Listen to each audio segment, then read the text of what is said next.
Bonjour Christophe. Bonjour Juan. Le Maroc s'inquiète effectivement du système de notation de la FIFA pour l'attribution du Mondial 2026. Mamadou a succinctement planté le décor. Deux candidatures ont été officiellement déposées sur le bureau de la FIFA pour la Coupe du Monde de football 2026. On a donc d'un côté le trio nord-américain composé des États-Unis, du Mexique et du Canada, et de l'autre le Maroc. Seulement voilà, depuis 2-3 jours, le Maroc accuse la FIFA d'avoir modifié visiblement au dernier moment les critères d'attribution. Oui, c'est en fait c'est sorti sur la place publique il y a quelques jours, mais ça se passait déjà en coulisses depuis un petit moment. On avait déjà d'ailleurs eu un conseil de la FIFA le 16 mars dernier où à Bogota les Africains avec en tête le président de la CAF, le malgache Ahmad, qui avait critiqué le pouvoir éliminatoire de la task force. Il faut expliquer en deux mots. La task force, c'est un groupe de 5 personnes qui remplace entre guillemets le comité exécutif de la FIFA. Vous savez qu'il y a pas mal de Coupes du Monde qui ont été attribuées avec un système. Les dernières attributions, c'était les 24 membres du comité exécutif de la FIFA qui, dans un vote secret, choisissent telle ou telle candidature. Avec les affaires de corruption, les accusations qui ne sont pas encore soldées d'ailleurs, qui sont toujours en cours.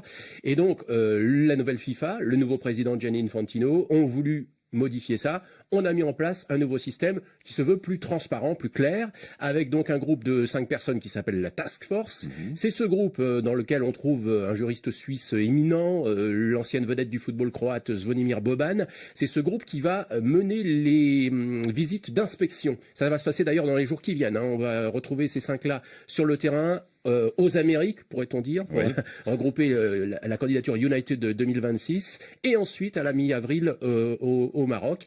Et ce groupe va noter les candidatures. Et le problème, c'est que si la note va de 0 à 5, si on a une note qui est inférieure à 2 sur 5, ça élimine automatiquement la candidature sans même que cette candidature puisse aller jusqu'au vote. Ouais. Alors, visiblement, si j'ai bien compris cette affaire, Christophe Jousset, le Maroc accuse la FIFA d'avoir, on va dire, grossièrement, modifié les règles du jeu quelques heures avant la date limite du dépôt des candidatures. La date limite, c'était le 16, et le Maroc, par la voix du président de sa fédération de football, Fouzi Legja, par la plume plutôt, a écrit à Gianni Infantino pour se plaindre d'un manque de ses inquiétudes. C'est le mot utilisé dans la lettre que j'ai sous les yeux. C'était une lettre en date du 25 mars. Inquiétude sur l'équité et la transparence de la procédure de candidature.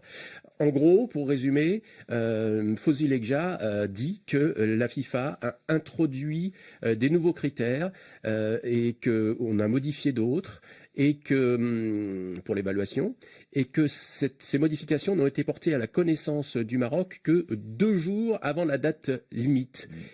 Alors il y a donc évidemment 2 jours c'est trop juste pour la fédération marocaine de football de modifier son dossier. Voilà. Alors il donne des exemples dans cette lettre qui fait 2 pages. Par exemple, l'exigence pour la première fois d'une taille minimale d'une ville haute, 250 001 habitants, pour obtenir un score de 2. C'est ce qu'écrit Fouzi Legja. Or, Ouarzazate ne remplit pas cette... 71 000 habitants, Ouarzazate. Voilà. On est bien loin des 250 000 habitants nécessaires. Ça, c'est un exemple parmi d'autres. Et donc, le Maroc craint d'être éliminé sur l'application de ces critères-là.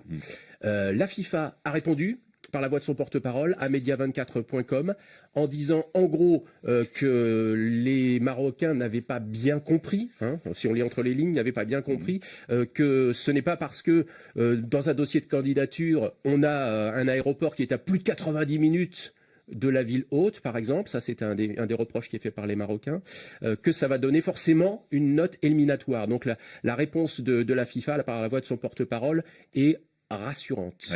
Mamadou, vous aviez une dernière question. Oui, est-ce qu'il s'agit d'une volonté de la FIFA d'écarter le Maroc du mondial? Ah, Christophe Jousset. Ah, vous avez la réponse, vous? Moi, je l'ai pas, mais... En tout cas, les Marocains ont un doute. Eux sont convaincus. Ils sont inquiets. Ouais, ils sont carrément... allez, vous rayez la mention inutile. Vigilants, défiants, méfiants. Vous choisissez le mot que vous voulez. En tout cas, dans cette route qui mène au vote du 13 juin à Moscou, parce que c'est ce jour-là que les deux candidatures seront soumises au vote de 207 des 211 membres de la FIFA. Eh bien, le Maroc joue aussi sa carte face à une candidature qui reste la favorite. Eh bien, le Maroc utilise la stratégie qu'il veut dans sa communication aussi. Et puis, il y a au fond sans doute aussi une vraie inquiétude d'être un peu le dindon de la farce dans cette affaire.